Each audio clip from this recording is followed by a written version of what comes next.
Professor Enéas? Boa tarde, professor. Tudo bem? Tudo jóia? Tudo jóia. Boa tarde. Obrigado aí pelo convite, agradeço aí penhoradamente. Uma honra para a gente recebê-lo aqui. Vou passar a palavra aqui para o professor Gamboge para conduzir os trabalhos, porque o professor Gamboge é o orientador e ele é o natural presidente da banca. Boa tarde, professor Enéas. Boa tarde, professor Gamboge. Xavier Gomes. É uma alegria imensa tê-lo conosco nessa tarde, participando da análise do exame do trabalho de dissertação oferecido a título de conclusão do curso de mestrado na Universidade FUMEC, pelo nosso querido mestrando Guilherme Abras. Nosso critério funciona da seguinte maneira, o nosso critério de avaliação.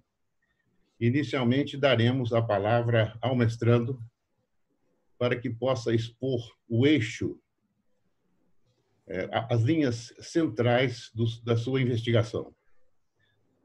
Em seguida, a palavra é entregue ao professor convidado, que terá o tempo que julgar necessário para fazer as suas observações e indagações, se assim entender. E seguimos chamando aí já um professor da casa, mas que não é não funcionou como orientador, que seria, no caso, o professor Zandona, que também fará suas inquirições e observações, pontuações que julgar pertinentes, né? E fico eu aqui a esperar se vai me caber, ao final, intervir para algum ponto que julgar eu relevante, inclusive para, se for o caso, explicar determinadas posições que adotamos na estruturação do trabalho. Portanto, Vossa Excelência é muito bem-vinda a essa banca. Nós estamos gravando, ficará disponível, caso queira, ao final nós lhe entregaremos uma cópia. E passamos, então, agora a cumprimentar o mestrando Guilherme Abras, desejar-lhe muito boa sorte. Nós estamos certos de que o trabalho tem um grau de cientificidade que será bastante para que a banca possa considerá-lo apto, mas ouvi-lo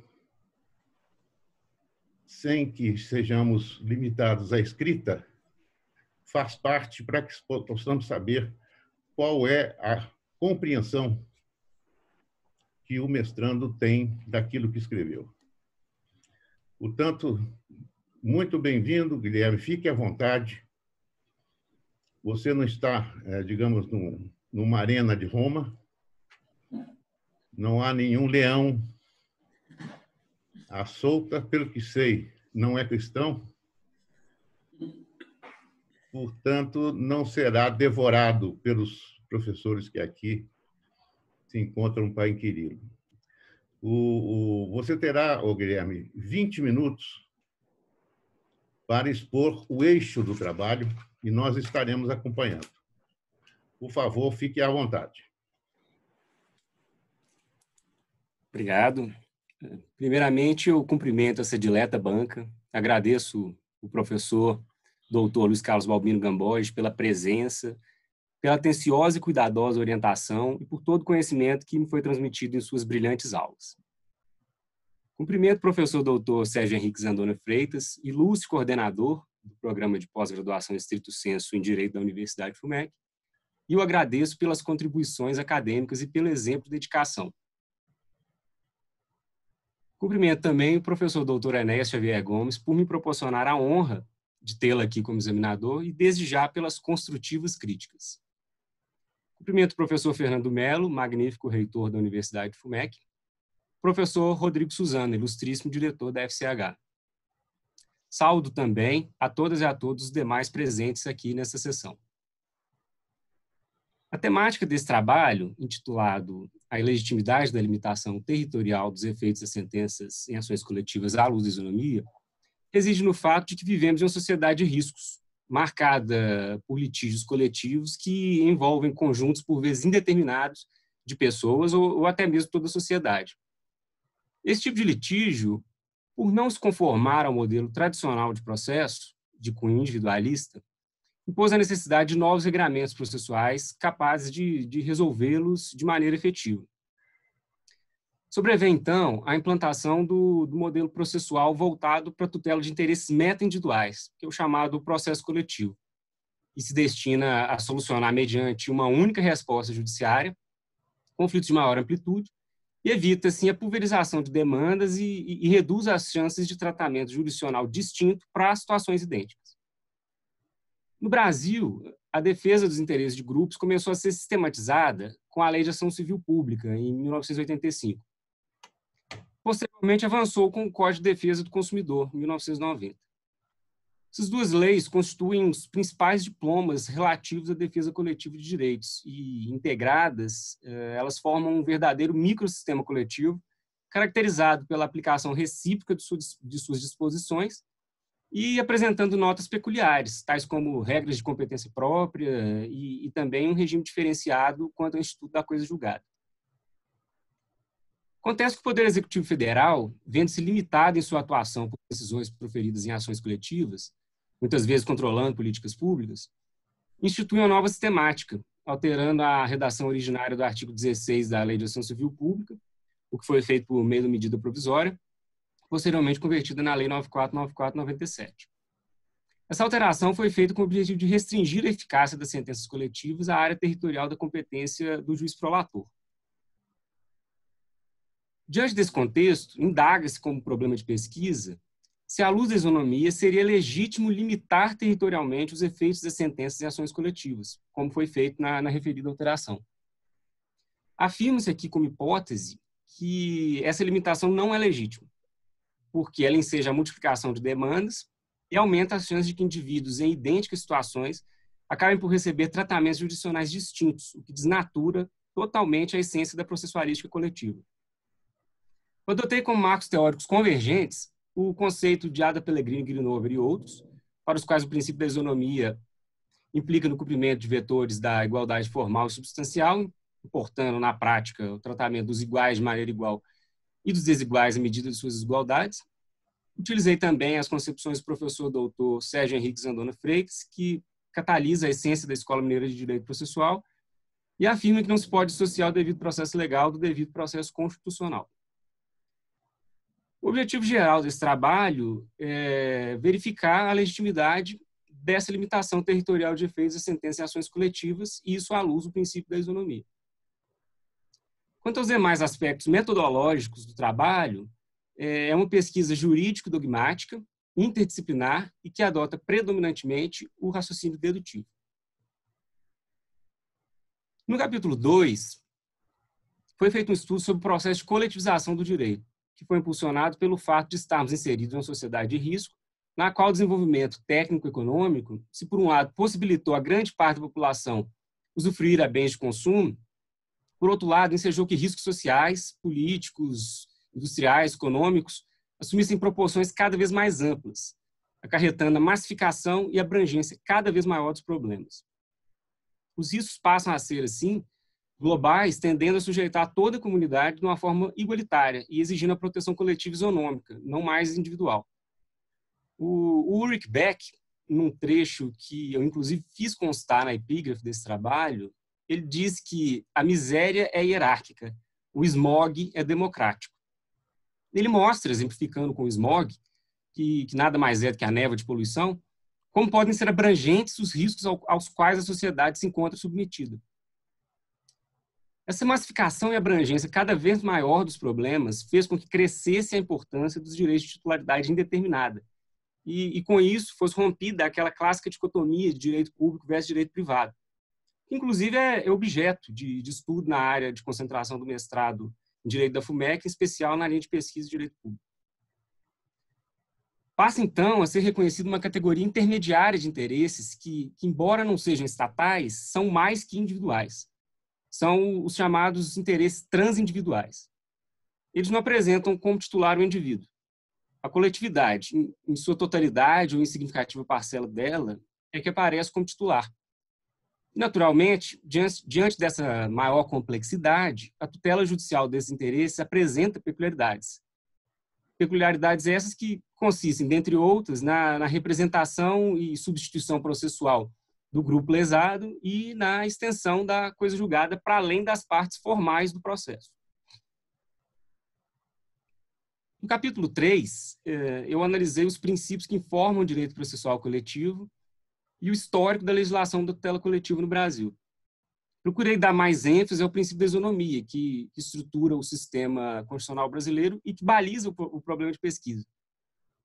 No capítulo 4, foi analisado o direito processual coletivo brasileiro, tendo como base o microsistema de tutela coletiva, alguns mecanismos de resolução de antinomias do sistema, a aplicação da teoria do diálogo das fontes, finalizando com a análise de alguns institutos processuais coletivos presentes no ordenamento jurídico brasileiro.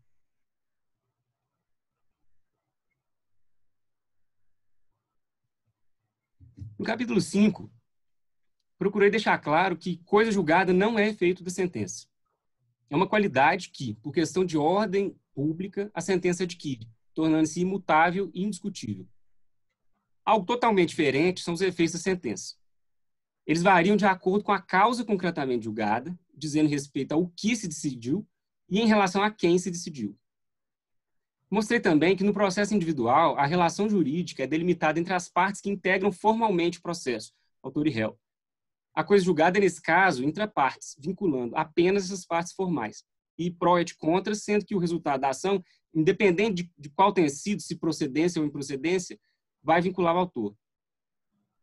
Já na processualística coletiva, considerando essa abrangência dos interesses discutidos, como já exposto aqui, não há uma identidade entre os legitimados à propositura da ação e os titulares do direito.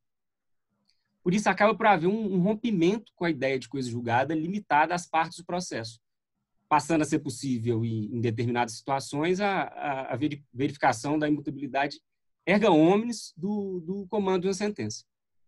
Assim, pessoas que titularizam o direito discutido, mas que não figuraram como parte formal no processo, passam, por exemplo, a poder se beneficiar do julgamento de procedência de uma ação civil pública proposta por um substituto processual. No capítulo 6, eu procurei explicitar a alteração, no artigo 16 da Lei de Ação Civil Pública, realizada pelo Poder Executivo Federal por meio de medida provisória, no claro intuito de enfraquecer o microsistema coletivo e reduzir a influência do controle judicial. A alteração foi simples. O artigo 16 da Lei de Ação Civil Pública passou a dispor que a sentença civil fará a coisa julgada erga omnes, o que já era previsto, nos limites da competência territorial do órgão prolator. Eu defendo aqui que essa alteração, que enseja claramente a pulverização de demandas e aumenta as chances de pessoas em situações idênticas receberem tratamento jurisdicional diferente, defendo que ela é formalmente inconstitucional, atécnica e ineficaz. Inconstitucional por quê? Além de violar o princípio constitucional da isonomia, ela não observou os requisitos de urgência e relevância exigidos pelo artigo 62 da Constituição para a edição de medidas provisórias. Isso porque modificou um dispositivo processual que estava em vigor tinha mais de uma década e sem sofrer qualquer contestação até então. Não havia qualquer urgência que impedisse a submissão do texto da alteração ao processo legislativo ordinário. A modificação é a técnica porque a expressão nos limites da competência territorial do órgão prolator confunde limites das coisas julgadas com competência. Como eu já referi, coisa julgada não é feita sentença, mas sim uma qualidade que, por questão de ordem pública, a sentença adquire, tornando-se imutável e indiscutível. Competência territorial é limite do exercício da jurisdição. O CDC, no artigo 103, prevê que territorialmente é competente para a causa a justiça do local do dano, quando de âmbito local, e do foro da capital do Estado ou do Distrito Federal para os danos de âmbito nacional ou regional. Isso não tem nada a ver com os efeitos de uma sentença. Os efeitos de uma sentença dizem respeito a fatores objetivos, como o que se decidiu, e subjetivos, em relação a quem se decidiu. Não tem ligação com a competência territorial. Por exemplo, a imposição judicial da obrigação ao Estado de Minas Gerais em fornecer merenda escolar balanceada aos alunos da rede pública estadual. Essa ação seria proposta fora da capital, por se tratar claramente de dano regional. Seus efeitos se propagariam por todas as escolas públicas da rede estadual, ao longo de todo o Estado de Minas Gerais. Obviamente, não apenas aquelas escolas situadas em Belo Horizonte, que seria o local onde seria proposta a ação. É importante frisar que a limitação territorial dos efeitos da sentença não ocorre nem mesmo no processo singular. Afinal, uma sentença de divórcio proferida por um juiz de Belo Horizonte produz efeitos em São Paulo. Caso contrário, lá o casal iria continuar casado.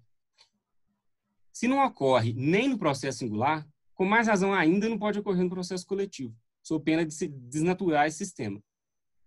Seria um absurdo lógico e jurídico exigir que para os danos de caráter regional, por exemplo, fosse ajuizada uma ação civil pública em cada comarca do Estado. Isso ia levar, inevitavelmente, a decisões contraditórias, desnaturando completamente o sistema. Percebe facilmente, né, com isso, que o então presidente da República confundiu o limite subjetivo de coisa julgada com jurisdição e competência.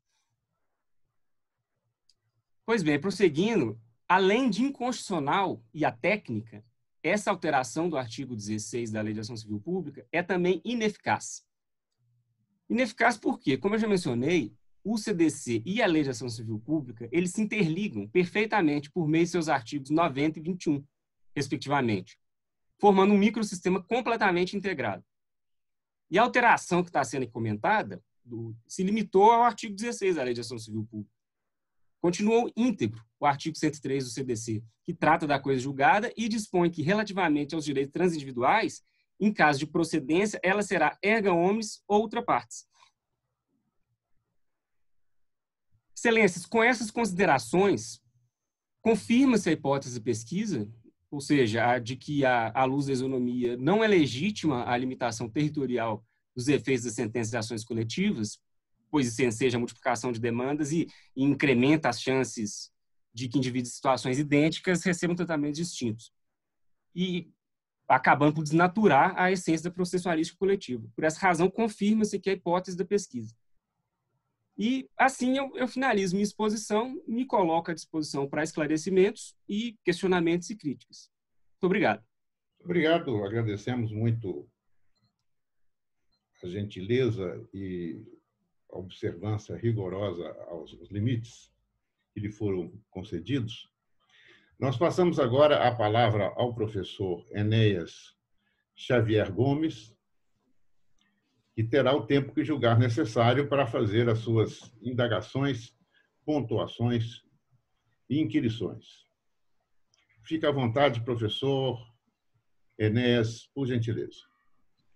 Bom, em primeiro lugar, eu queria agradecer ao professor Luiz Carlos Gamboge pelo convite. Eu acho que nós já estivemos uma vez juntos, se não me engano, no evento da AMAS, eu não me lembro exatamente, mas eu sempre ouvi muito para falar do senhor, inclusive eu estive em Almenara, onde o senhor havia dado uma palestra lá para os estudantes, e eles adoraram a palestra, uma palestra que eles falaram muito depois comigo. Então, agradeço penhoradamente pelo convite. Agradeço ao professor Zandona, né, que conduz tão bem o programa de pós-graduação. Isso é uma luta, né, porque, na verdade, a gente vai matando um leão por dia, as dificuldades são... As pessoas não imaginam como isso é difícil, né? Então, a gente acaba abdicando de uma parte substancial da nossa vida pessoal para um trabalho como esse, de forma que eu deixo aqui o meu reconhecimento.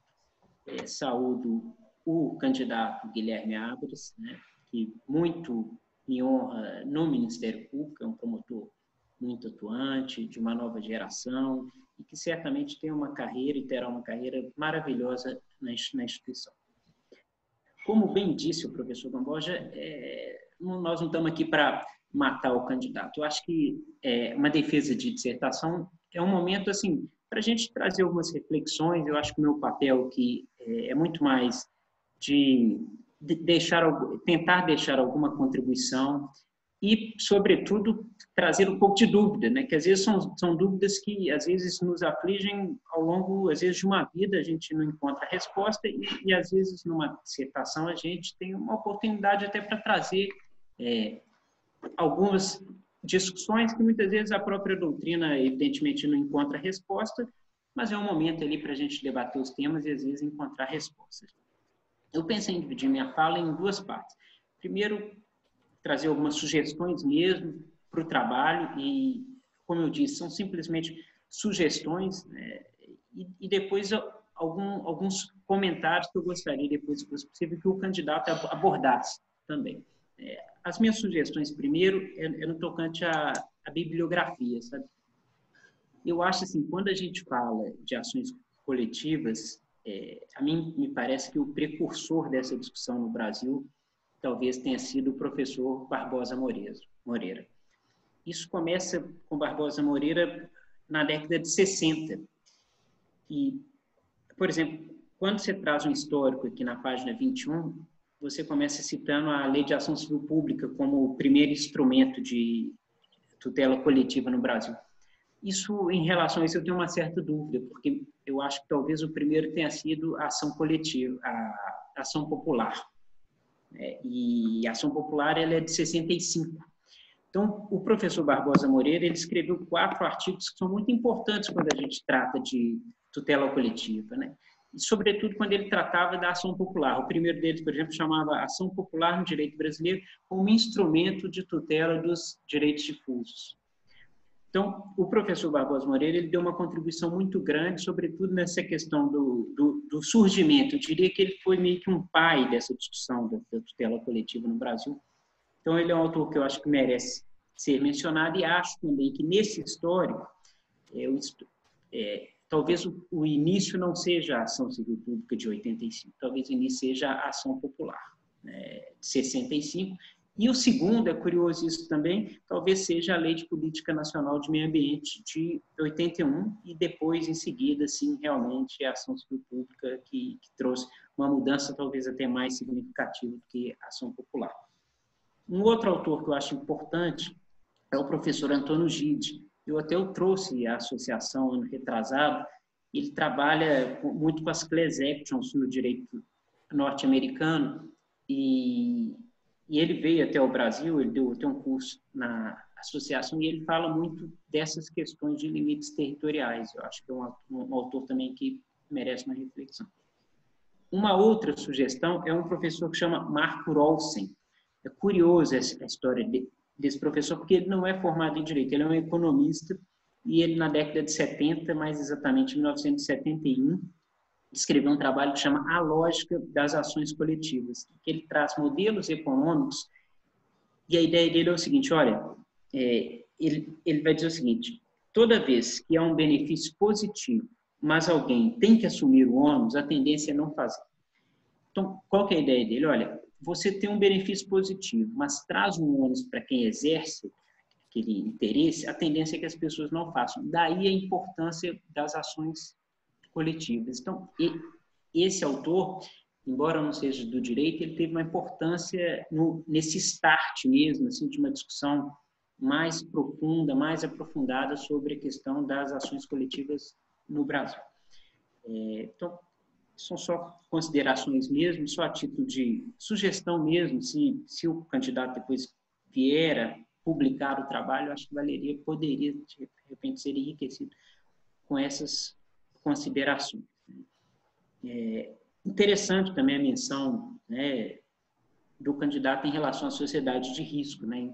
Se eu não me engano, essa expressão é do próprio Beck, que está mencionada aí, foi cunhado na década de 80, se eu não me engano, por volta de 1986, né, uma ideia de uma modernidade reflexiva, e aí, muito bem pontuado, quando cita o caso do efeito bumerangue, aí o candidato dizia e aí eu me lembrava dos vários exemplos que a gente tem na nossa sociedade, né, desse efeito bumerangue. Talvez um dos mais marcantes, até então, talvez o mais marcante, sejam os efeitos da ciência nuclear, né? o acidente de Chernobyl talvez seja o exemplo mais marcante que a nossa sociedade conheceu de um efeito bumerangue numa proporção inimaginável, né? De como que o autor e a vítima, nesse caso, se confundiram de uma forma assim, um tanto quanto acentuada, né? E há vários exemplos, eu acho que isso também, de repente, seria bacana se vier publicar para enriquecer o trabalho. A gente tem, por exemplo, o caso das contaminações em massas de agentes químicos nos Estados Unidos, é um caso importante. A questão da transmissão de HIV em massa também são exemplos de chamado efeito bumerangue, que eu acho que são interessantes, e talvez a gente esteja até, eventualmente, vivendo um efeito bumerangue atualmente, no caso da Covid-19. Pode ser que nós estejamos diante de uma nova forma de efeito bumerangue. Então, acho que são questões assim, é só mesmo a título de sugestão, acho que vale a pena para enriquecer o trabalho. Eu, numa defesa de dissertação, é claro que às vezes a gente tem que dar uma, às vezes não é bem uma provocada, mas fazer algumas perguntas quanto à metodologia, assim, sabe? Eu senti talvez um pouco falta no início do trabalho de uma abordagem sobre o problema e a hipótese, sabe? Eu achei que eles ficaram, e depois, se puder comentar, achei que eles ficaram muito para o final do trabalho. Achei que a discussão ela poderia ter começado um pouco antes, já dizendo qual o problema, qual a hipótese, qual o histórico do problema, enfim, mas é só uma consideração mesmo. Acho que isso daí não é algo determinante para o trabalho, é só uma provocação mesmo. E aí eu passo, então, a minha segunda parte, né, que são os comentários, aquilo que eu gostaria que o candidato comentasse, que, na verdade, não são dúvidas assim, em relação ao trabalho, mas são dúvidas que eu carrego comigo há muito tempo, desde que me debruço sobre o tema, desde que, sobretudo, trabalho com o tema, né? A primeira questão é a seguinte: quando a gente fala de litígio coletivo, a gente tem a ideia de uma assimetria, né, favorável ao réu, né? Então, você tem uma relação em que a própria ideia de litígio coletivo, ao contrário do que às vezes a gente tende a acreditar, ela traz uma simetria que é favorável ao réu. Por que ela é favorável ao réu? Porque o réu, ele ao invés dele fazer, por exemplo, 100 defesas, ele vai fazer uma defesa só. Então, você pega uma relação de consumidor, por exemplo, assinatura de telefonia. Ao invés da empresa ter que contratar 100 advogados no país inteiro, o que ela faz? Ela contrata um advogado, o melhor advogado, contrata o melhor parecer, de forma que ela até reduz o custo, ela concentra tudo aquilo, todas as suas energias numa demanda só, né? E isso, evidentemente, isso favorece muito a empresa e gera, claro, essa simetria que ela não beneficia necessariamente ao autor, ela muitas vezes beneficia o réu. Há uma decisão do STJ, eu não lembro o ano exatamente, sobre a assinatura nos contratos de telefonia. E o voto vencido, ele vale muito a pena, isso, que é o voto do ministro Herman Benjamin, em que ele fala muito sobre essa questão, sabe, sobre a ideia dessa assimetria que às vezes favorece muito mais ao réu do que ao autor, né? E aí vem a minha primeira angústia, assim, que eu vivo há muito tempo, que é a questão da coisa julgada, como você falou. A Ada Pellegrino, por exemplo, ela sempre disse que a coisa julgada não prejudica o réu. Ela não prejudica o autor, né? Então, por que ela fala isso? Não, porque se a ação for julgada procedente, aquilo é o mínimo. E se for julgado improcedente, depois o autor individual pode ajuizar a ação. A minha dúvida aí começa dessa questão. Eu acho que caberia simplesmente uma ação de indenização individual. Então, eu não sei se essa coisa julgada, ela para o autor e para a coletividade, se ela não traz também evidentes prejuízos, sabe? Em 1993, por exemplo, Nelson Nery já contestava essa divisão, que foi a base do trabalho, com base no Código de Defesa do Consumidor, né? Ele já dizia que, na verdade, o que a gente estava analisando ali não eram classificações de direitos, mas classificações de litígios, ao contrário do que vem dito no Código de Defesa do Consumidor, ao fazer uma divisão entre direitos difusos, direitos coletivos e direitos individuais. E aí eu faço uma confissão, e é isso que eu gostaria que o candidato depois abordasse. Eu até hoje não consigo entender essa divisão. Eu jamais consegui entender qual a razão dessa divisão e se essa é uma divisão que realmente existe, se essa é uma divisão que ela tem alguma aplicabilidade.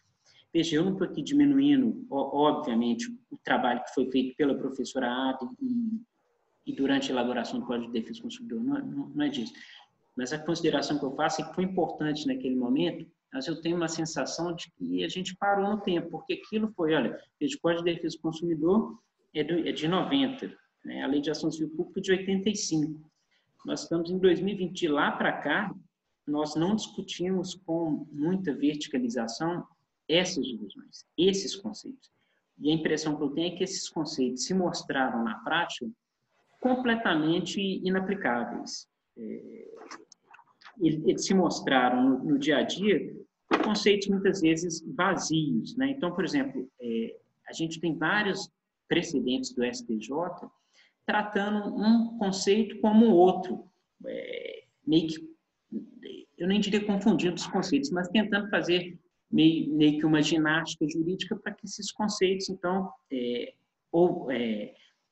tivessem alguma aplicabilidade. Aí eu vou dar só um exemplo, por exemplo, num julgado que eu pesquisei, que é no caso da taxa de boleto. Então, um exemplo de julgado de 2010. Veja, taxa de boleto bancário. Numa análise imediata, o que você vai dizer? Taxa de boleto bancário é um direito individual de cada um, se você vai pagar ou não, disponível, claro. Eu posso querer ter direito àquilo, eu posso não querer pagar uma taxa de boleto e achar que eu realmente eu não preciso pagar, mas aquilo é um direito individual, disponível. O STJ, no julgado de 2010, ele vai dizer, olha, esse é um direito indivisível. Né? E olha, nós estamos falando de direito individual disponível. Então, esse julgado de 2010 é um claro exemplo, assim, olha, o STJ admitindo ação coletiva, utilizada pelo Ministério Público, né, numa questão monetária, e dizendo que é um interesse indivisível. Então, a impressão que eu tive é que isso, na prática, esses conceitos ficaram um pouco inaplicáveis. E aí eu trago mais uma sugestão de um autor que está trabalhando esse tema. E aí, por coincidência, quando eu comecei no mestrado, ele também tinha começado, que é o professor Edilson Vitorelli. Ele tem um trabalho muito bom sobre esse tema, em que ele vai dizer o seguinte, olha, essa classificação é uma classificação completamente superada. E aí ele vai propor uma nova classificação. Isso não é meramente acadêmico. Ele vai dizer o seguinte, olha, nós temos que dividir os direitos coletivos em direitos de litigiosidade global. O que é aquilo? É aquele que afetam a todos de uma forma leve. Então, por exemplo, aquecimento climático é uma litigiosidade global, porque afeta todos nós, mas não nos afeta de uma maneira assim, diária, incisiva. Por outro lado, os de litigiosidade local, que é o quê? Aqueles que afetam de uma forma mais intensa uma determinada comunidade. Então, exemplo, né, uma lesão ambiental ao interesse de uma comunidade quilombola. Esse seria o interesse de litigiosidade local. E os interesses de litigiosidade irradiada. O que é isso? Que são aqueles casos em que cada um no processo quer uma coisa.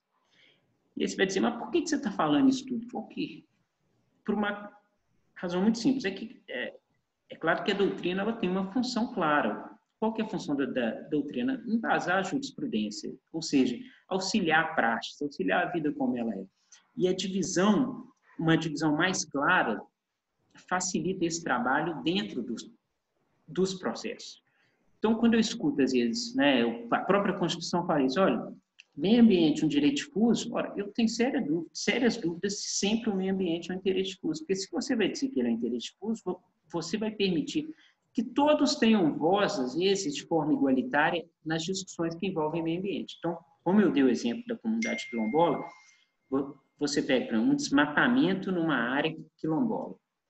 Eu, aqui em Belo Horizonte, eu não posso ter a voz e o direito de participar nessa discussão da mesma forma como o sujeito que mora lá na comunidade quilombola em Diamantina. o interesse local ali dele é muito maior. E qual que é o efeito disso no trabalho? O efeito disso é a questão da coisa julgada, né? Porque, às vezes, a coisa julgada, mesmo favorável ao autor, ela pode ser boa para mim, que tem, às vezes, um interesse chamado difuso, né? Mínimo, mas ela não necessariamente, às vezes, é boa para quem tem esse interesse mais local. E aí, uma das questões que eu gostaria que você abordasse, se uma ação civil pública julgada procedente, né, porque é uma crítica aqui da limitação territorial, como que a gente supera esse problema? Porque eu acho que muitas vezes a ação ela é ruim para o autor, né? Perdão, não para o autor, porque ele é representado, ela é ruim para os que são representados pelo autor. Então, eu vou dar um exemplo aqui que eu vivenciei. Eu era promotor em Itaúna e havia ali uma ação civil pública pedindo para que fosse para que o município fosse condenado a garantir acessibilidade para as pessoas, rampas na cidade inteira. O autor da ação não instruiu bem o processo.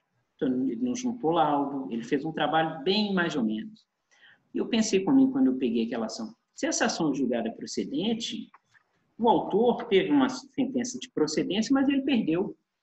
Ele perdeu porque o juiz ele pode condenar ali, mas ele não necessariamente vai condenar conforme as normas da ABNT, conforme as normas que foram estudadas e que foram trabalhadas, enfim, conforme os requisitos mínimos para garantir uma acessibilidade de verdade mesmo. Então, quando a gente fala de ações coletivas, uma preocupação que a gente tem que ter é que, às vezes, a gente está dizendo que está representando alguém, mas, às vezes, a gente está prejudicando aquele que a gente tenta representar. Às vezes, por exemplo, eu vou entrar aqui com uma ação civil pública para garantir determinado direito para uma comunidade, mas não necessariamente é aquilo que a comunidade quer. E, às vezes, a sentença de procedência, ela gera um ônus muito grande, né, para aquela parte. Por isso que eu acho que, às vezes, uma divisão mais clara é importante. E nessa ideia, por exemplo, do Vitorelli, quando ele fala dessa ideia de interesses de litigiosidade global, local e irradiada, quando ele fala do irradiada, na ideia de que cada um quer uma coisa, é interessante. E aí você pega, por exemplo, o caso de Brumadinho, ou o caso de Mariana, é importante a gente poder delimitar esses subgrupos, né, para que a gente não tenha numa ação pedidos, às vezes, que são aquilo que nós achávamos que seria o ideal para o outro, né? Porque há um déficit de legitimidade da nossa parte quando a gente entra com essas ações, né? Eu não tenho legitimidade porque eu não moro na comunidade, eu não vivencio aquilo no dia a dia. Então, a impressão que eu tenho assim, é que o processo civil mesmo foi concebido muito para a ideia de problemas pretéritos, né? E nas ações coletivas, a gente muitas vezes lida com problemas que são soluções a longo prazo, né?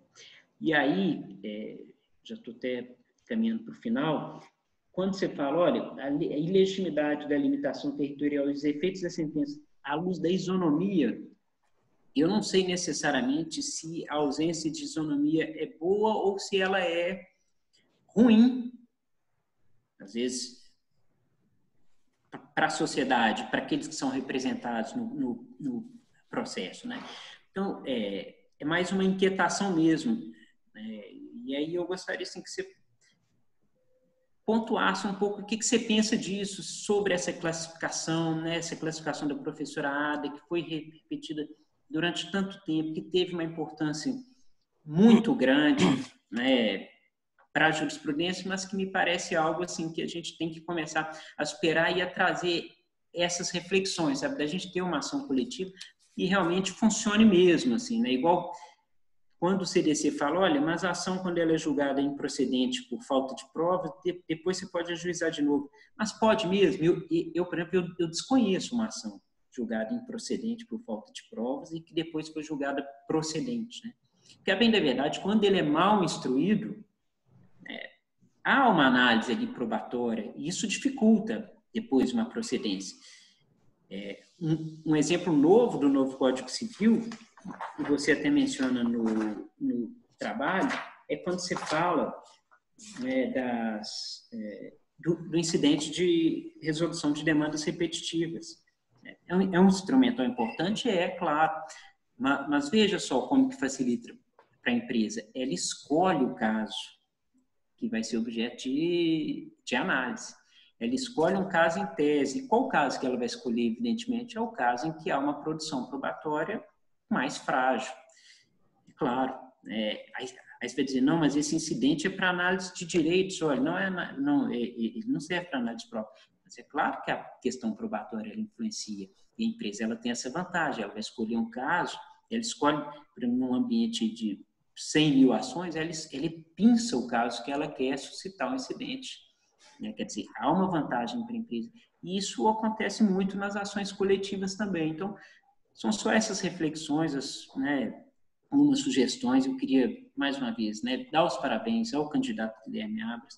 Eu sei assim, que é muito difícil, às vezes, você produzir um trabalho, às vezes, não só trabalhando, mas, por exemplo, numa comarca distante, como ele trabalhou, que é Manga, ficou muito tempo em Manga, agora está em Várzea da Palma, então existe toda uma dificuldade. Então, da minha parte, eu fico muito feliz quando os membros do Ministério Público vão para a vida acadêmica. Eu tenho dito isso a exaustão, como que o Ministério Público se afastou da academia. Isso é uma coisa muito ruim, professor Zandona. A nossa instituição está cada dia mais distante da academia. Com isso, a gente perde a sensibilidade, a gente não estuda como deveria.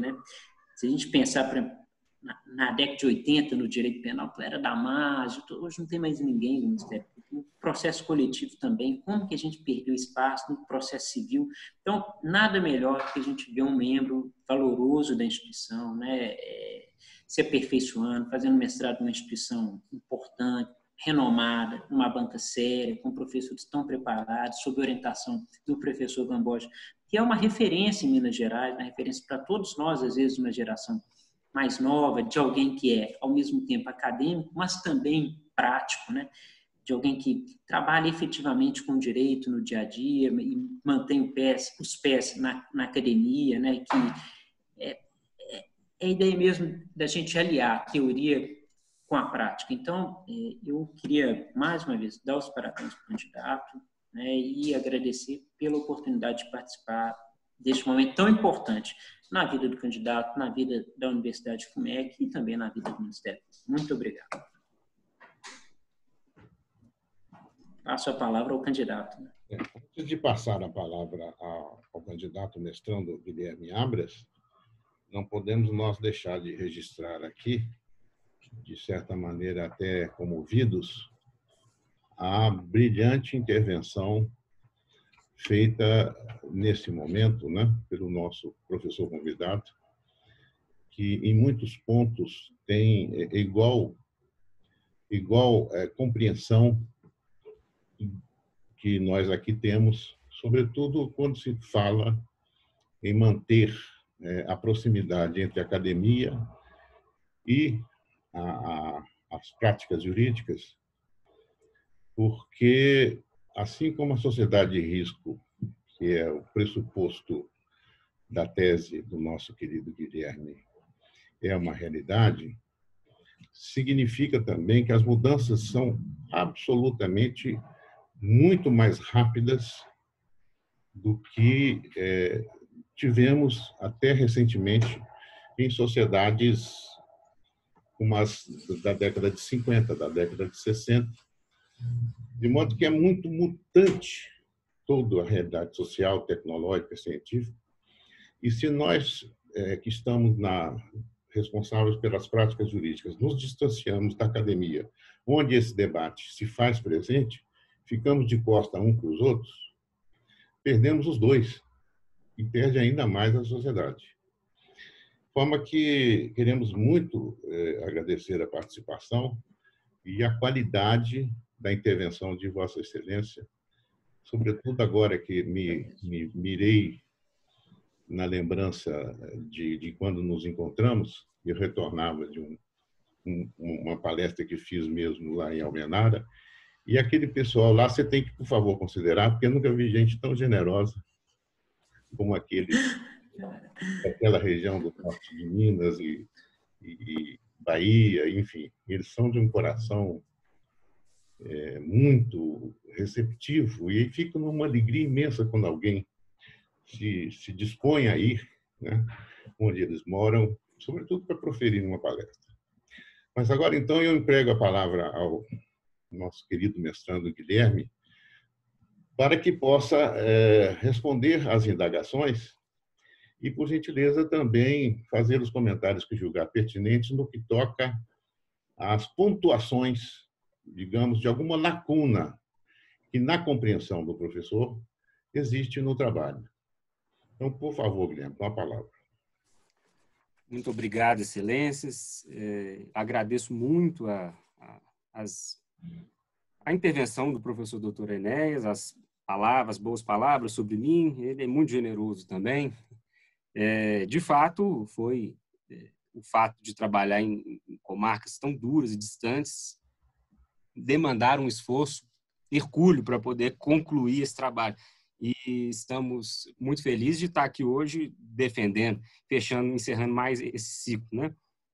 Agradeço as sugestões de bibliografia, sem dúvida, serão utilizadas para o aprimoramento do trabalho, para depósito final e, eventualmente, em caso de publicação. E gostei muito da sugestão do economista, o Marco Hausen, que ele falou.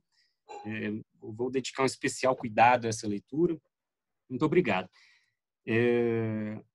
Quanto ao registro na questão histórica do sistema, da evolução do direito processual coletivo, que deu de eu ter, na exposição, me referido ao Código, à Lei de Ação Civil Pública inicialmente, eu peço a licença para registrar que, no trabalho, eu fiz, vamos dizer, remontei a entrada em vigor da Lei de Ação Popular. Eu falei mais aqui na exposição como forma o que iniciou a sistematização do direito coletivo no Brasil a partir da Lei de Ação Civil Pública, mas como forma de ser um diploma que permitiu essa montagem de um sistema juntamente com o Código de Defesa do Consumidor. Claro, agradeço muito a lembrança, né? A Lei de Ação Popular, a Lei da Política Nacional de Meio Ambiente, que essa última que foi o embrião da atuação com mais ênfase no direito coletivo por parte do Ministério Público, inclusive.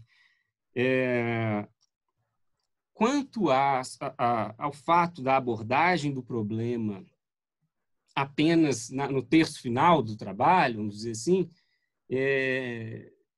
professor Tonés, eu concordo com Vossa Excelência, fiquei incomodado ao final, após notar isso, conversei com outros colegas inseridos na academia e é uma crítica totalmente válida, mas eu reputei importante, à época, considerando que essa alteração do artigo 16 da Lei de Ação Civil Pública, na minha concepção, e de encontro totalmente ao sistema de direito processual coletivo brasileiro, desnaturando ele, eu reputei importante contextualizar de uma maneira mais longa, assim como eu tentei fazer, o que levou com que, de fato, a hipótese do problema fosse tratados mais no terço final do trabalho. Mas isso me incomodou também. E agradeço por esse registro e buscarei adaptar o trabalho para que isso cause menos espécie, né, na leitura.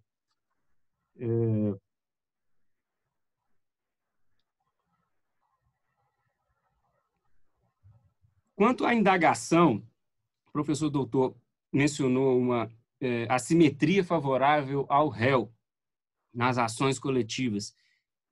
Não há dúvidas que, do ponto de vista não sei se a gente pode chamar assim, de logística de trabalho, para o réu é muito mais simplificado se defender em apenas uma ação, com toda a dedicação que puder conferir aquilo, mas pode ser até mais barato para ele.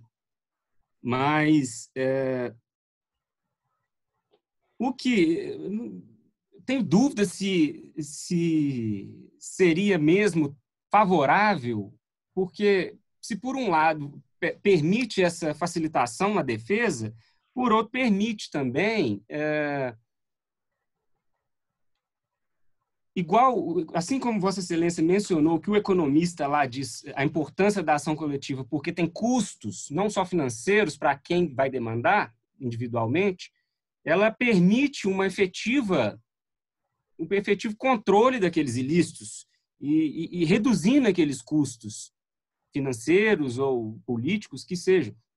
Então, talvez eu compreendendo esse registro aqui, talvez não seja tão favorável porque o réu pede por esse lado também, que ele efetivamente é demandado. Talvez se deixasse por parte dos particulares, não haveria essa demanda e ele continuaria fazendo aquele cálculo de risco financeiro.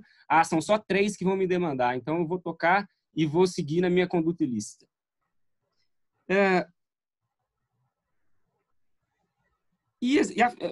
Claro que não vai bastar, uma sentença de procedência numa ação coletiva não vai entregar aquele valor devido à pessoa que foi vitimada pelo dano diretamente a ela. Vai sair um título em caso de procedência e depois terão que promover execuções individuais, liquidar o dano e promover as execuções individuais.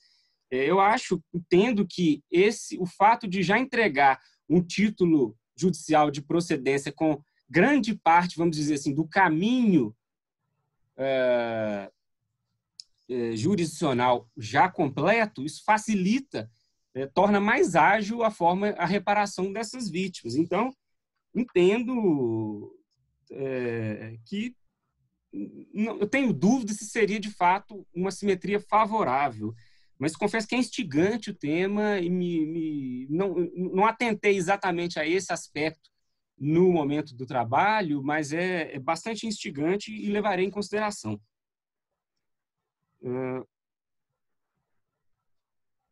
O professor doutor Enéas levantou um interessantíssimo ponto sobre se a procedência na ação coletiva, de fato, ela é favorável ou não, né, ao titular do direito. Né? O autor pode estar ali, um substituto processual, com preferências próprias.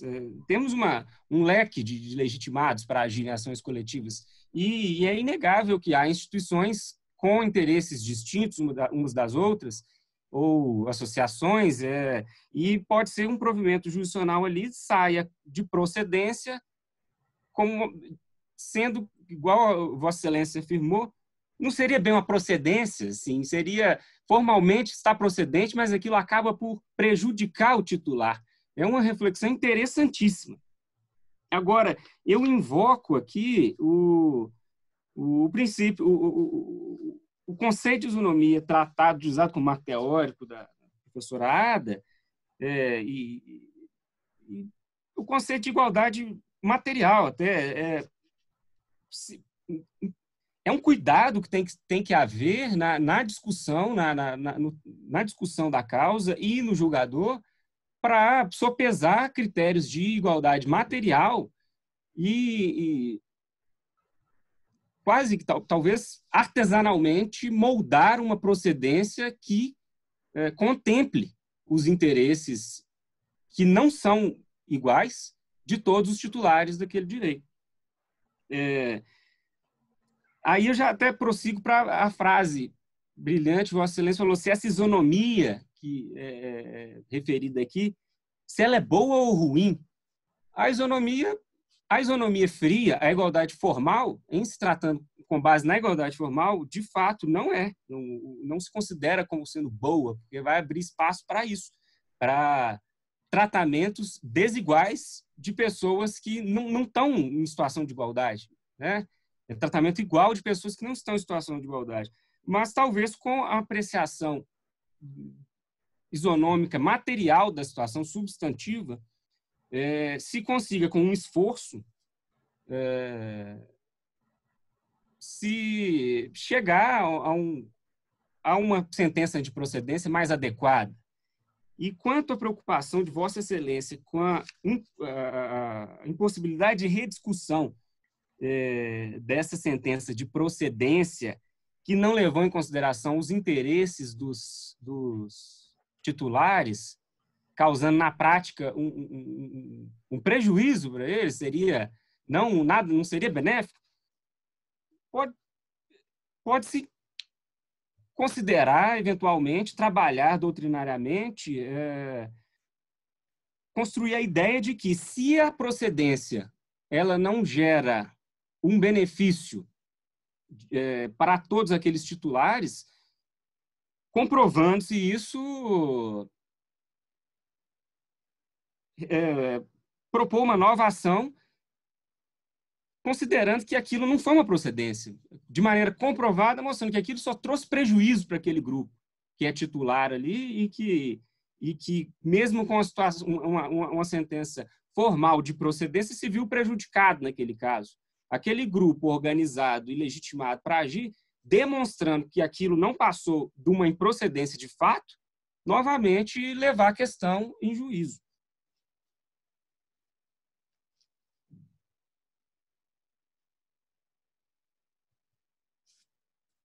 Eu espero, com essas ponderações que fiz aqui, ter minimamente atendido aos questionamentos de Vossa Excelência. E agradeço mais uma vez por me dar a chance de refletir juntamente com Vossas Excelências e tentar chegar a conclusões que acalmem um pouco, né, nossa busca por conhecimento, que de fato, como bem registrado do Dr. Enéas, a classificação que temos, ela é insuficiente, ela não... são diversas zonas cinzentas que você não sabe categorizar se em uma ou se em outra, e até se aquilo ali teria uma repercussão prática válida. É um critério de classificação, no meu entender, falho.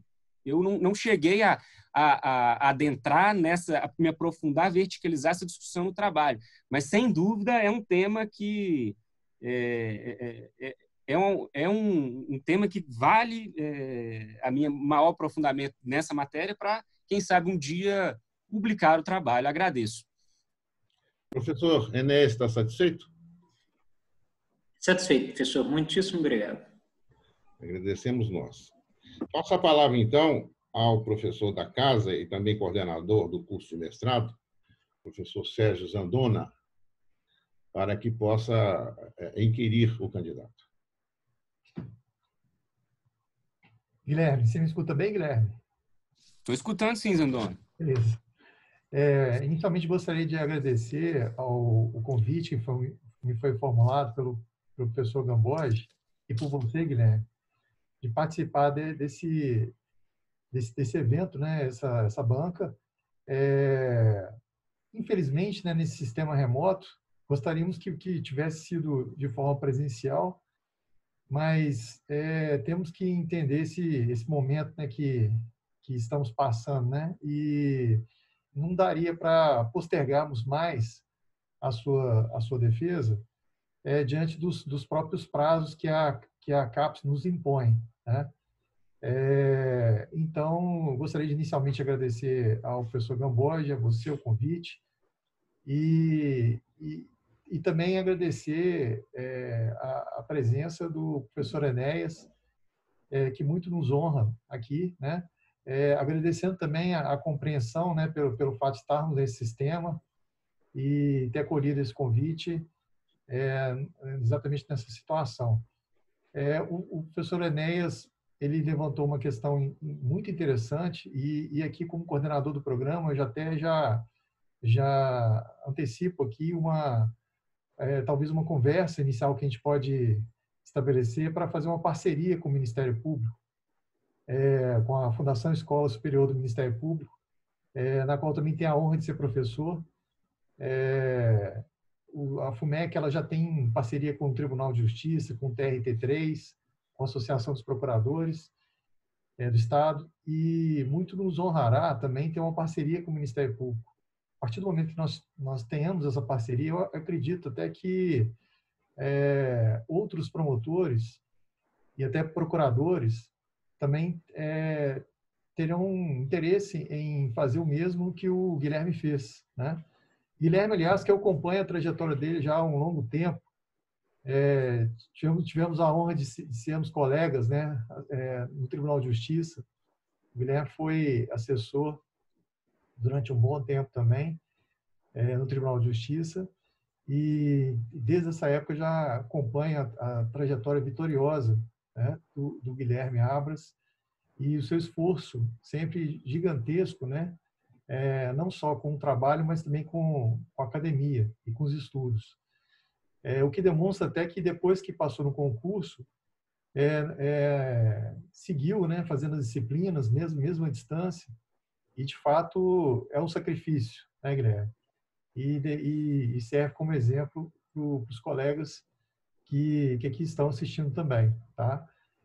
Cumprimento também a nossa turma que está assistindo, né, os mestrandos, e sempre gosto de afirmar que a presença de outras pessoas assistindo legitima ainda mais esse momento, que é um momento de exame, né, Guilherme? Então, a presença de pessoas ouvintes legitima também ainda mais esse momento, que é um momento especial aí na sua trajetória, no seu curso. A FUMEC, depois que instalou o sistema de exame de qualificação, nós ganhamos muito. Ganhamos muito por quê? Porque foi uma oportunidade dos professores da casa fazerem pontuações numa sessão secreta, né, em que dá a oportunidade ao candidato de aprimorar o trabalho, né, que foi o que eu observei e tenho certeza também, posso falar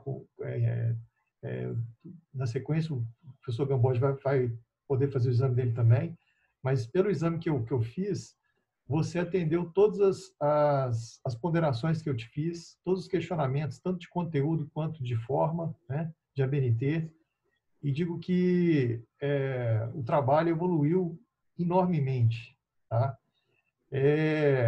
Tanto que eu fiz aqui pequenas ponderações, eu vou pedir para você anotar. Essas ponderações elas não são de forma alguma em depreciação ao trabalho, pelo contrário, no sentido de a gente buscar ainda mais a perfeição, né? Já que a perfeição no mundo é inatingível, como dizia o meu orientador do mestrado e doutorado, a gente sempre tem que buscar ela, né? E aí o que acontece? Do ponto de vista de ABNT, foram acho que 2 ou 3 ponderações só.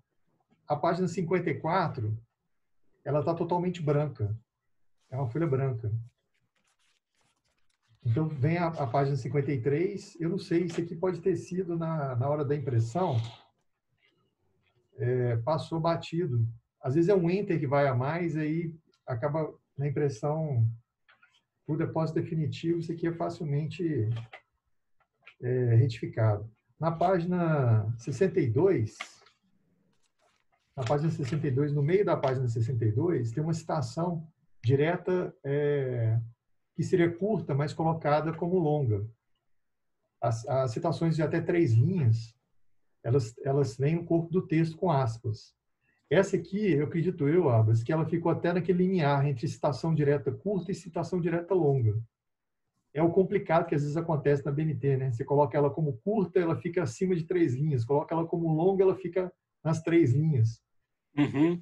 Isso aqui deve ter acontecido isso, tá? Uhum. De repente, isso aqui eu te sugiro até transformar numa citação direta curta, porque aí dá uma ideia de texto mais limpo, mais na sequência, tá? Uhum.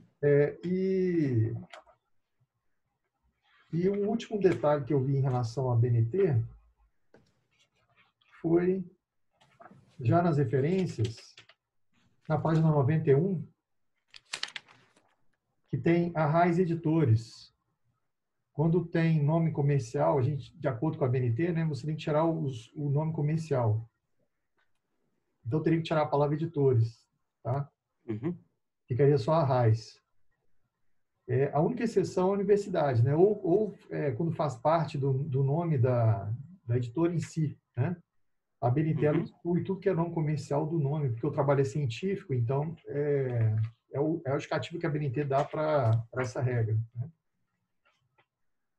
Do ponto de vista de conteúdo, Abras, duas sugestões apenas.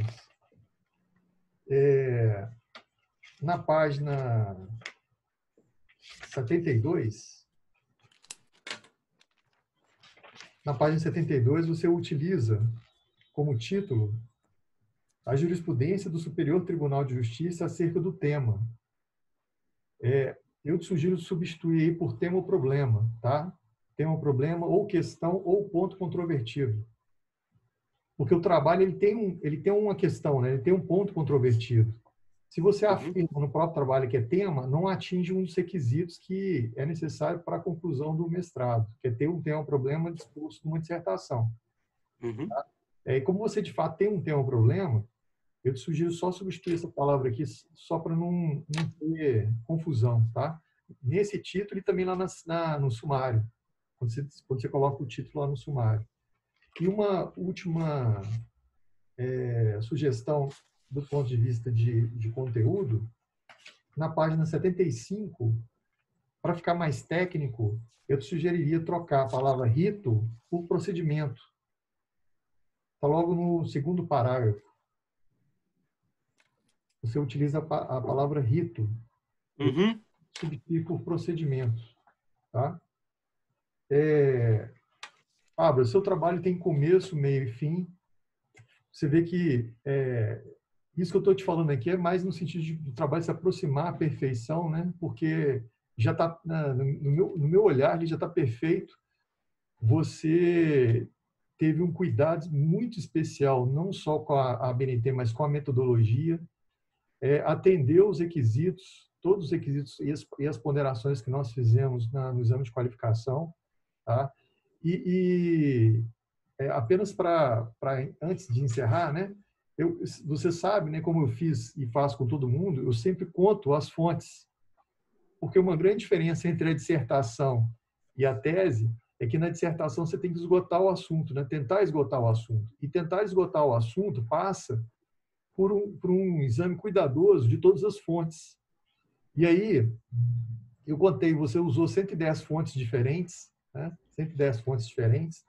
Das 110 fontes diferentes, 36 livros, 2 livros eletrônicos, você citou 12 artigos de periódico, citou, inclusive, fez uma menção que eu te agradeço demais, né? A revista Mérito, fez uma citação da revista Mérito, que é a revista da instituição, isso é importantíssimo para a instituição, e cada vez mais importante, né? Eu que ocupo também a coordenação lá da revista Mérito atualmente, eu sei como que é o sacrifício você levar a nota de uma revista. E você consegue levar a nota de uma revista a partir das pessoas citando e mencionando essa revista. Então, nesse sentido, eu até te agradeço o fato de ter mencionado a revista Mérito. Você fez 2 citações de site, você citou banco de teses e dissertações, 4 dissertações e teses, mais uma da casa, que é outra coisa que também eu te agradeço, isso faz parte, ajuda a gente na avaliação do curso perante a CAPES. Então, você fez menção a uma dissertação de um colega que já passou por esse estágio que você está. Costumo falar que isso é importantíssimo, porque se a gente não utiliza, não valoriza, né, aquilo que é da casa, amanhã o seu trabalho, que é um trabalho muito bem feito, não vai ter ninguém citando, né? Então, a gente tem que quebrar essa ideia de que só o que é de fora é importante e tem que ser valorizado. Não, o que é daqui tem que ser valorizado também. Então, autores mineiros, dissertações da casa, publicações da própria revista da instituição, isso é positivo, tá? Então, você citou 19 julgados, 30 leis diferentes, um projeto de lei, algo importantíssimo, a gente nunca pode esquecer de projeto de lei, né? Com a cultura legislativa que a gente tem, a chance de ter projeto de lei sobre qualquer assunto hoje em dia é grande, enorme, e às vezes os mestrandos esquecem de fazer pesquisa também em projeto de lei. Anais de evento, né? Você citou. Autores da instituição também, você citou 3 autores da instituição. E o direito comparado, você citou 8 obras estrangeiras. Então, o que soma 110 fontes diferentes.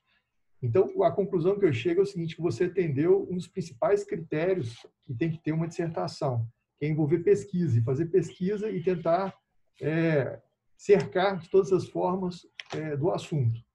Eu agradeço o professor Enéas e peço a você que considere as fontes que ele te indicou, porque são fontes que vão somar ainda mais essas fontes todas que você passou aqui na construção do seu trabalho.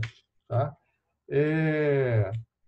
Então, o seu trabalho, como teve um começo, um meio e fim, e passou por todos os requisitos que eu entendo necessários aí para a dissertação, e você atendeu todas as considerações que eu fiz durante a qualificação, Guilherme, eu vou me permitir não te fazer mais perguntas do que aquelas e aqueles questionamentos que eu te fiz durante o exame de qualificação.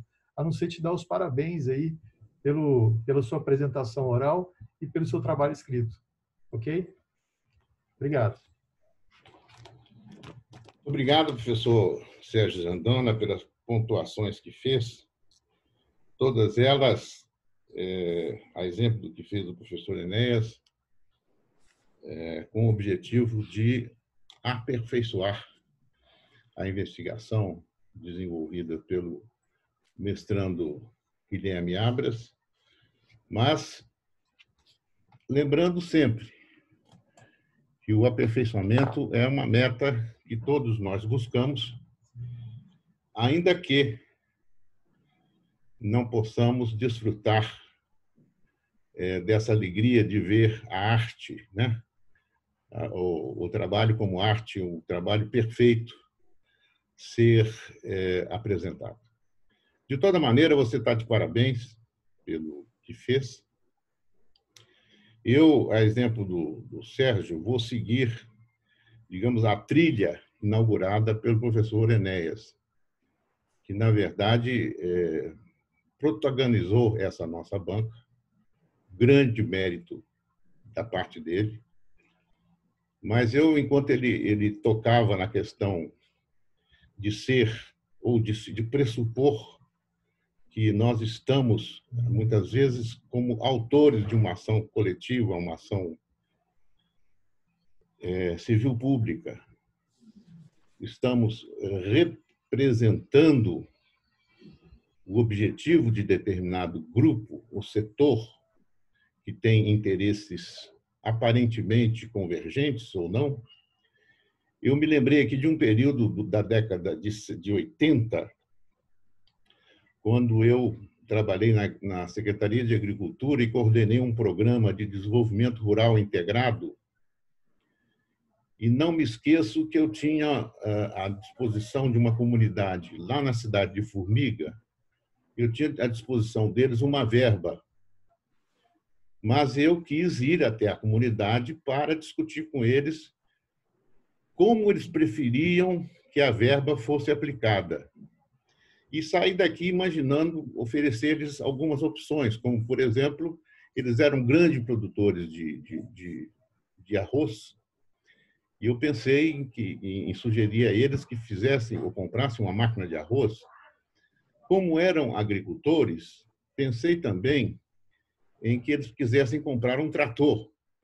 E saí daqui com a minha cabeça de quem vive em Belo Horizonte, de quem tem uma percepção do mundo, mas a minha surpresa se deu quando, após me reunir com eles, com toda a comunidade, eles disseram: doutor, o que nós queremos mesmo é que o senhor cerque o nosso cemitério. E eu, então, fiquei absolutamente perplexo.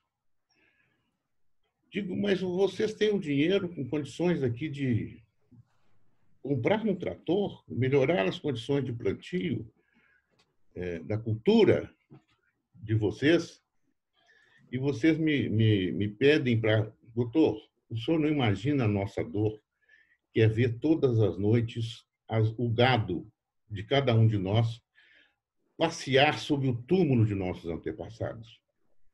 E eles fazem isso porque nós não temos o nosso cemitério cercado. Eu me calei dali para frente. Não tive mais forças nem ânimo para me pôr contra o desejo deles. Apenas disse que o desejo deles não estava conforme as diretrizes do programa, mas que eu traria o desejo deles para ser debatido aqui na instância coordenadora, de modo a ter uma conclusão. Infelizmente, depois de um longo debate com a instância coordenadora, eu consegui fazê-los ver que nós estávamos fazendo um trabalho, ainda que cercando o hospital, fazendo um trabalho de alto cunho social, cultural, né? E que qualquer outra medida que nós fizéssemos, como, por exemplo, levarmos para eles o dinheiro correspondente a um trator, eles jamais veriam aquele trator como sendo algo que correspondesse ao objetivo maior da comunidade. Conseguimos, levamos esse recurso, eles fizeram o cercamento do cemitériozinho deles e eu voltei com mais uma lição de vida, a de que quem somos nós para saber o que o outro prioriza na escala hierárquica dos seus interesses e desejos. Isso é muito importante, como disse o professor Enéas, porque, não raro, a gente observa que existe entre nós, na nossa elite intelectual, na nossa elite institucional, uma perspectiva paternalista em relação aos segmentos e aos grupos sociais. E isso é extremamente danoso, porque o paternalismo é uma espécie de subproduto do colonialismo. A gente praticamente, ao invés de falar que está colonizando, está paternalizando. Às vezes, até como padrasto, se pensa que está cumprindo o papel de pai. E se propõe ações sem debater com eles. E muitas dessas ações, o que eu acho muito relevante, muitas dessas ações cumprem um papel jurídico interessante, mas cumpre também um papel político danoso. Porque se você entra com uma ação coletiva, digamos que pedindo o saneamento ou a infraestrutura de um determinado bairro na cidade de Divinópolis, cujo custo é mais ou menos R$ 2 milhões, e tem procedência em primeira e em segunda instância, você cria dois problemas. Um deles é você intervir no orçamento do município sem dar oportunidade a que o município faça democraticamente o seu próprio orçamento. Num segundo momento, você está, ao tutelar essas pessoas, parece que você está levando-os a participar do processo democrático, mas, na verdade, você está infantilizando as pessoas e produzindo um déficit democrático inimaginável, porque o dever dessas pessoas é amadurecer enquanto cidadão e discutir esses problemas que existem nos municípios, para que eles, sim, possam, pelos canais políticos legítimos, como a Câmara, como o próprio debate com o Executivo, fazer com que essas prioridades sejam transformadas em ações pelo poder público. De modo que eu fiz apenas uma pequena anotação, digamos, na trilha daquilo que o professor Enéas inaugurou, mas que eu considero muito importante. E volto a lhe dizer, quero agradecer que você fez uma citação de um trabalho que publiquei e que realmente eu estou muito convencido que essa ideologia científico-tecnológica que hoje, digamos, preside o campo do pensamento no nosso mundo ocidental, ela tem nos trazido inúmeras vantagens, mas também tem produzido um subproduto terrível, que é, sobretudo, o de nos distanciar da formação humana, humanística, das áreas como, por exemplo, conhecer a história, como de conhecer geografia, conhecer um pouco de antropologia, enfim, fazer com que a ciência, chamada do núcleo duro, encontre uma maneira de não sentir ódio pela área de humanas, para que as duas possam se complementar. Porque uma tem o propósito de fazer transformações científicas, a outra de refletir se aquelas transformações que estão sendo produzidas são positivas ou negativas para o homem enquanto humanidade. Veja você que nós estamos vivendo um momento extremamente delicado da nossa história. Estou eu aqui amordaçado, praticamente amordaçado. O Sérgio também está, o professor Enéas não está porque está sozinho na sua sala. E veja que essa chamada sociedade científica e tecnológica, por mais que ela tenha conquistado para o homem um chamado, vamos dizer assim, um certo bem-estar e uma capacidade de consumir desenfreada, alguma reflexão nos escapou e nós deixamos, de repente, que um elemento surpresa nos pegasse no contrapé, que foi o quê? O vírus. Quer dizer, não era possível que essa ciência não pudesse ter refletido durante algum tempo e sugerido ou apontado um debate no sentido de que nós tínhamos que nos precaver, porque seguramente, assim como houve em 1919 a chamada gripe espanhola, seguramente estava para outro vírus surgir no planeta e contaminar todas as nações. Já tínhamos tido H1N1, que foi menos perigoso do que o coronavírus, mas que foi um sinal. Foi um sinal, aquela questão dos camelos, também o vírus que nasce, né? Não sei se do próprio organismo do camelo, da sua forma de relacionar, mas sinais, nós tínhamos inúmeros sinais. E, sobretudo, na medida em que essa sociedade científica e tecnológica ela também passa a dominar o estamento do poder, ela torna-se uma sociedade gelada, em que nós, homens, seres humanos, não passamos de números. Somos apenas números.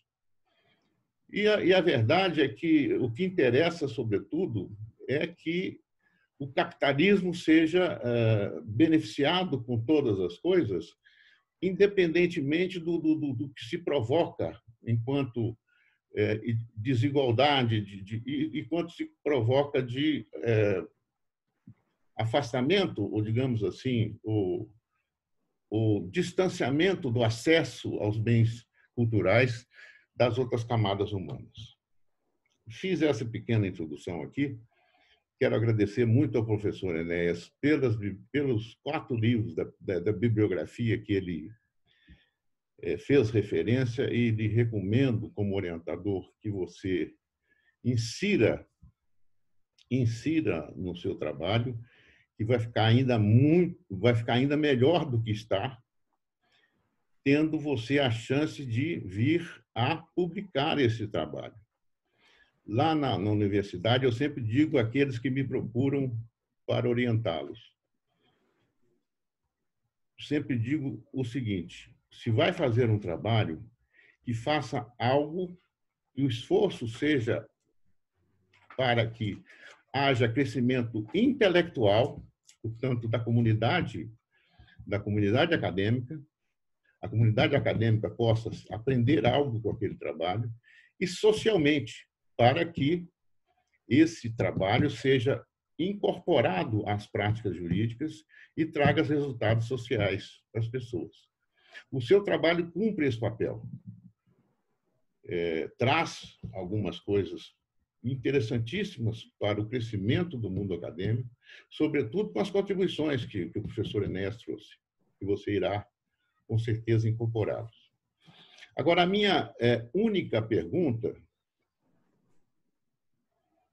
é que eu vi que, não sei se por falta de tempo, talvez tenha sido a sua preocupação em ficar dentro do limite que eu lhe dei, você deixou de fazer uma relação entre os institutos, os novos institutos do Código de Processo Civil, que são a assunção de competência e o incidente de casos repetitivos. A pergunta que eu faço é em que proporção esses institutos tendem a minorar, digamos assim, a ausência da proposta de ação no sentido que você investiga, né? Com esse traço de produzir efeitos mais amplos, né? E de evitar a quebra da simetria. Eu gostaria que você me fizesse uma pontuação a respeito de estar aqui no seu trabalho, eu vi que está, mas não ouvi falando em que sentido esses dois institutos podem contribuir ou para minorar, ou se eles também agravam a ausência desse instituto que foi objeto do seu estudo. É o que eu tinha a dizer. Obrigado, professor doutor Gamboge. Agradeço as palavras de elogio, de estímulo. As ponderações feitas por Vossa Excelência são seguramente valiosíssimas e essa reflexão sobre o paternalismo se refletir na infantilização de uma comunidade, ela é profunda e atemporal, mas o momento atual nos incita a discutir essa ponderação que o senhor trouxe. De fato, uma comunidade só vai ser digna e autônoma mesmo se consciente de suas necessidades e tiver condições de elencar suas prioridades e, pelos canais políticos, veiculá-las para que, de fato, ocorra uma transformação social, não enxergando viabilidade em uma resposta vinda de cima para baixo. Agradeço muito essas ponderações, muito construtivas, e seguramente irei inserir as fontes sugeridas pelo professor doutor Enéas, que, como dito, são interessantíssimas, instigantes. No tocante à indagação de Vossa Excelência sobre, se entendi bem, se o incidente de assunção de competência e o IRDR possibilitam a minoração de violação à isonomia no tratamento judicional, eu entendo, claro, levando em consideração a ponderação do professor doutor Enéas, que pode haver uma burla na seleção daquele processo que seria levado a exame, mas, vamos dizer, em condições normais, numa análise talvez ignorando essas estratégias,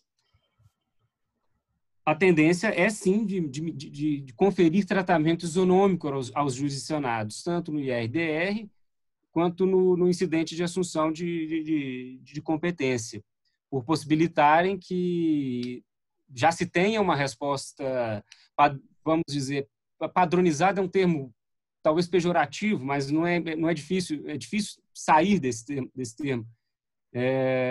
Uma resposta segura. Eu acho que o maior benefício disso é trazer segurança jurídica, porque também prezar por um sistema que vá que permaneça sem essa organização sistêmica, você pode conferir insegurança ao sistema jurídico, o que acaba por torná-lo ilegítimo perante uma comunidade. Então, entendo sim que contribuem para minorar a violação, minorar tratamentos distintos a situações idênticas. E registro que sim, deixei de falar, assim como Vossa Excelência mencionou, sempre preocupado em não extrapolar o tempo. Agradeço muito as ponderações de Vossa Excelência, espero ter contribuído para o esclarecimento da indagação que Vossa Excelência me fez, e me sinto muito feliz de estar aqui hoje com todos os senhores e senhoras presentes. Muito obrigado. Nós é que agradecemos. Eu quero que você me permita fazer uma última pontuação, porque temos colegas que estão nos assistindo, também outros mestrandos, e teremos a oportunidade, inclusive, como está sendo gravado, de reproduzir em sala de aula essa nossa sessão de análise, né, do seu trabalho de dissertação. Eu sou um grande entusiasta desse Instituto IRDR e também o de Assunção de Competência. Mas o que me preocupa e preocupa fortemente é que o Brasil fez uma opção pelo modelo quantitativo e não qualitativo de formação de decisões que devem ser seguidas pela primeira instância. Quando eu digo quantitativa, eu digo o seguinte: muitas vezes os motivos determinantes são absolutamente diferentes, mas nós nos reunimos e, ignorando que os motivos determinantes de uma determinada decisão não se identifica com outra indecisão, nós passamos a régua, eu digo nós, os julgadores, e com o afã de dar estabilidade jurídica, segurança jurídica, resposta, nós formulamos imediatamente um verbete que vai ser seguido por todos os outros juízes de um determinado Estado. No que isso me preocupa? Me preocupa porque o debate, quando não é qualitativo, ele é quantitativo, ele se decide por maiorias. E maiorias nem sempre estão tomando decisão adequada. E, ao contrário do que se possa imaginar, uma vez formada, digamos, essa decisão, desfazê-la é impossível, se não dificílimo. Peguemos nós agora, subindo um pouco as instâncias, e chegamos lá nos recursos repetitivos do Supremo Tribunal Federal e do STJ. Veja, nós temos passado, assim, digamos, diante da sociedade, passando um certo desencanto do nosso trabalho para a nossa sociedade, na medida em que nós trabalhamos determinadas matérias no nível do Supremo Tribunal Federal, por exemplo, e por maioria de se toma uma determinada decisão. Aquela decisão é divulgada por toda a nação. 6 meses depois ou 12 meses depois se muda. Por quê? Porque muda o seu ponto de vista ou porque um ministro aposentou-se e para lá entrou outro. Isso, para mim, não traz estabilidade, traz instabilidade. E traz um desencanto psíquico, digamos, muito acentuado da sociedade em relação ao trabalho que fazem os homens que operam o direito, homens e mulheres que operam o direito. Tanto que eu, pessoalmente, estou convencido de que, para que os recursos sejam julgados repetitivos e tenham um consenso, é preciso que seja maioria absoluta, não simples maioria. Portanto, eu estou me referindo a 2/3. 2/3 do Supremo Tribunal Federal tem que entender do mesmo modo sobre determinada matéria para que, então, se tenha ali um recurso considerado repetitivo e que vai, evidentemente, criar também, a partir desse momento, uma espécie de defesa contra mudanças temporais, mudanças assim temporárias de modo de pensar e que acabam alterando e mudando o entendimento de determinadas matérias que são muito relevantes para a sociedade.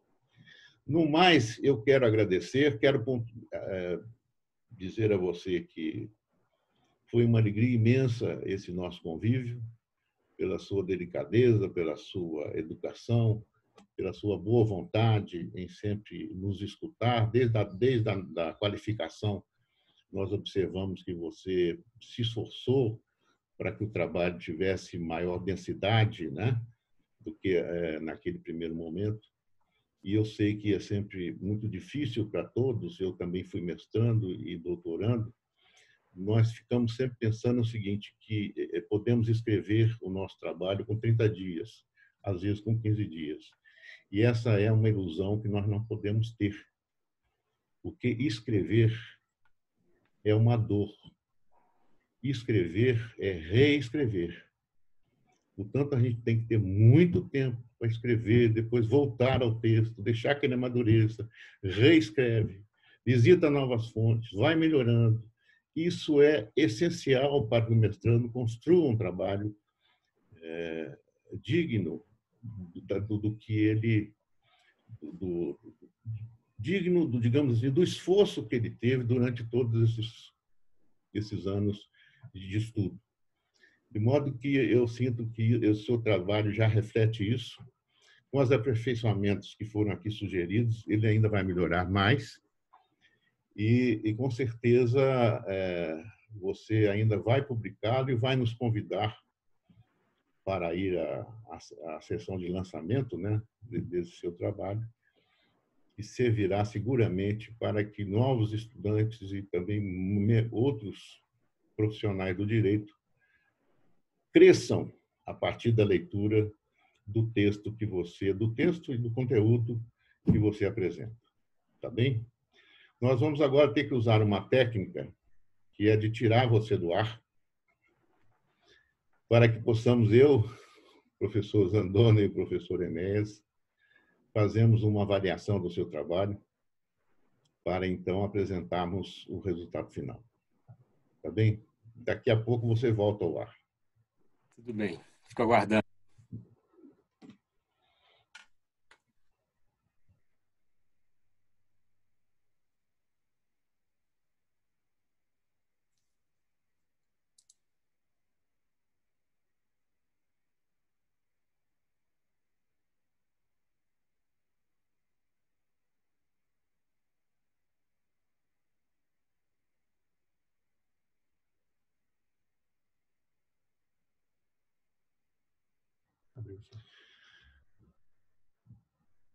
Não foi um concílio assim tão demorado. Você veja que já temos aqui não a fumaça cinza, mas a fumaça branca. Portanto, já podemos anunciar com muita alegria que do exame que fizemos dessa banca, por meio dessa banca examinadora integrada pelo professor Dr. Enéas Xavier Gomes, professor Sérgio Zandona e Luiz Carlos Gamboge, você foi considerado aprovado. E nós queremos parabenizá-lo, parabenizar a todos os seus. Você provou, né, na tarde de hoje, que aquilo que você viveu nos 3 anos lá de mestrado lhe conferiram a condição de mestre em Direito. Portanto, em nome da Universidade FUMEC, do seu reitor, eu o proclamo mestre em Direito pela Universidade FUMEC. Parabéns. Muito obrigado. Me sinto muito honrado, é uma alegria imensa escutar isso aqui hoje e o símbolo de uma superação, porque foi muito difícil para mim concluir esse mestrado e me sinto muito feliz em tê-lo feito. Agradeço demais a presença dos senhores, os colegas aqui presentes, o Bruno, um grande amigo, colega que sempre me ajudou muito. Espero ter contribuído para a instituição FUMEC, universidade de renome e, principalmente, que eu sinto um carinho enorme. Foi a minha primeira faculdade que eu comecei na vida, não se estranhe, foi engenharia de produção na FUMEC. E é uma honra para mim, uma alegria estar recebendo essa notícia agora de que eu fui aprovado e posso me considerar mestre. Muito obrigado a todos.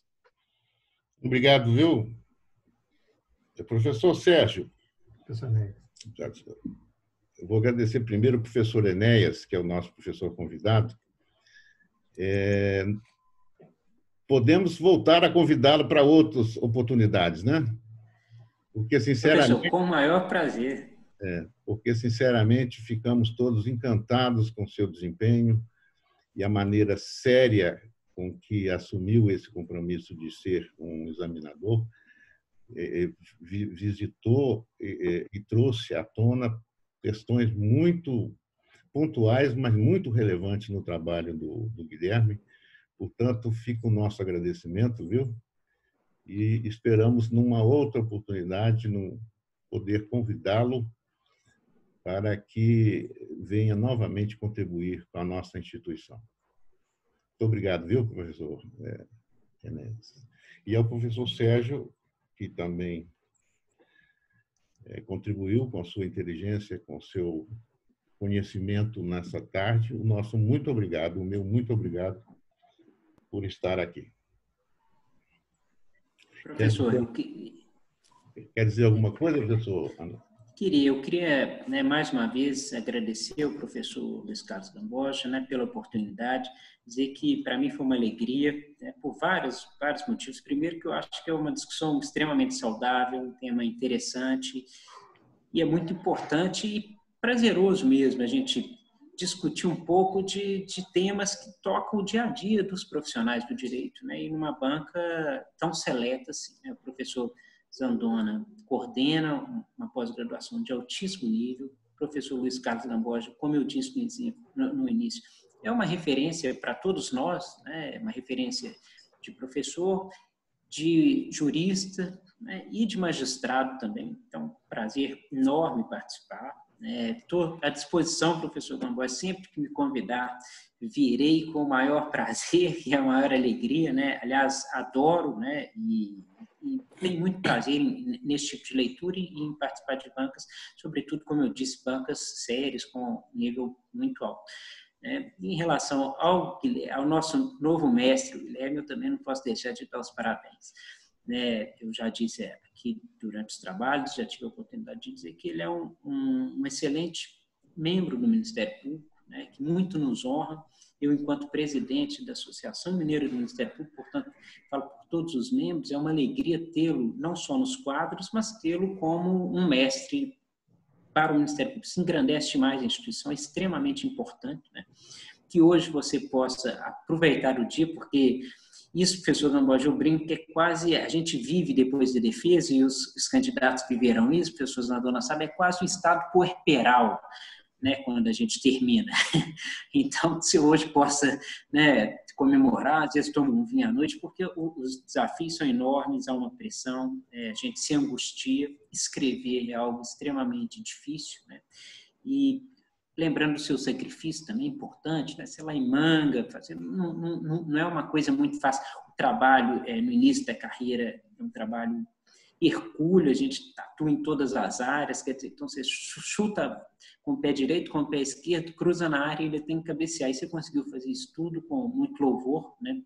Acho que fica até um exemplo para os colegas, os orientantes que nos assistem passarão certamente por um momento como esse, certamente terão êxito e fica aqui um exemplo de você para todos eles.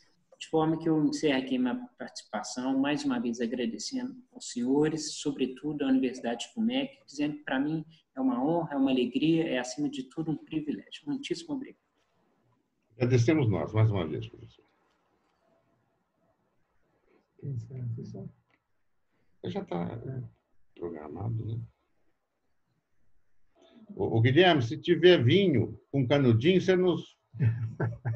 Tá bom. Olha, professor Zandona, isso daí ele vai ter, se não for hoje, depois, né, professor Zanoni, ele vai ter que compartilhar conosco, né? Ele está falando de tutela coletiva, tem que coletivizar também o bônus, né, professor Gamboa? Deve ficar 1 metro de distância, um canudinho cada um. Exatamente, tem que coletivizar os bônus. Seguramente vamos confraternizar oportunamente, né, podendo chegar perto, não essa coisa distante, né? Faremos isso com muita alegria, se Deus quiser, o mais breve possível. Sim. Muito obrigado, um abraço a todos. Agradeço mais uma vez e encerro aqui a sessão do Zoom, ok? Obrigado mais uma vez, gente. Obrigado, tchau. Obrigado a todos.